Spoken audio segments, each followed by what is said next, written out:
રાજકારણના મહત્વના સમાચાર સામે આવ્યા, જેમાં ઓબીસી સમાજ માટે અલગ મંત્રાલય બનાવવાની માંગ ઉઠી છે। ભાજપના સિનિયર નેતા હરી ચૌધરીએ વડાપ્રધાનને પત્ર લખીને ઓબીસી વર્ગને યોગ્ય બજેટ ફાળવાતું નથી તેવી રજૂઆત કરી છે। તેમણે જણાવ્યું છે કે હાલ ઓબીસી સમાજને સામાજિક ન્યાય અને અધિકારીતા મંત્રાલય હેઠળ રાખવામાં આવે છે, પરંતુ વિશેષ ધ્યાન અને અસરકારક અમલીકરણ માટે અલગ મંત્રાલયની જરૂરિયાત છે। સાથે જ જ્ઞાતિ આધારિત વસ્તી ગણતરી કરાવવા માટે પણ રજૂઆત કરવામાં આવી છે। કેટલાક અલગ મંત્રાલયો દિલ્હીમાં છે કેન્દ્રની અંદર, આદિજાતિ ગણો, માઇનોરિટી ગણો અથવા બીજા તો અહીં 50% ઉપરની ઓલ ઓવર ઇન્ડિયામાં વસ્તીનું ગણતરી આવે છે કે ઓબીસીમાં 50% ઉપરની વસ્તી છે, તો કેન્દ્ર અને રાજ્ય સરકારોમાં અંદર કેમ અલગ મંત્રાલય ન હોય?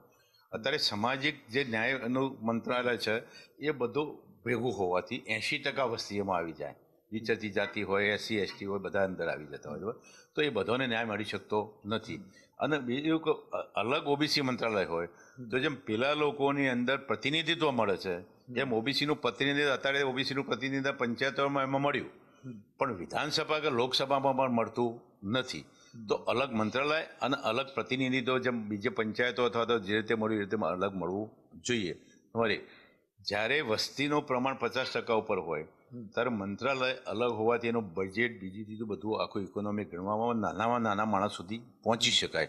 આપણે માનો કે 80 માણસ હોય અને 50 માણસ હોય તો ફરક પડતો હોય છે, એમ આખા બધા સમાજો જુદા જુદા, માનો કે ગુજરાતમાં 146 જ્ઞાતિઓ ઓબીસીમાં છે, તો 146 ન્યાયનો મેળવવો હોય, ન્યાય મેળવવો હોય તો અલગ મંત્રાલય હોય તો જેટલો લાભ મળી શકે એટલો પેલામાં જનરલમાં મળી શકે નહીં।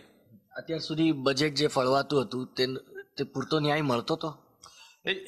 અલગ અલગ વિભાજન હોવાથી ઘણી વખત કેટલાકમાં બજેટ રહી જતું હતું, ફાળવેલું બી રહી જાય છે અને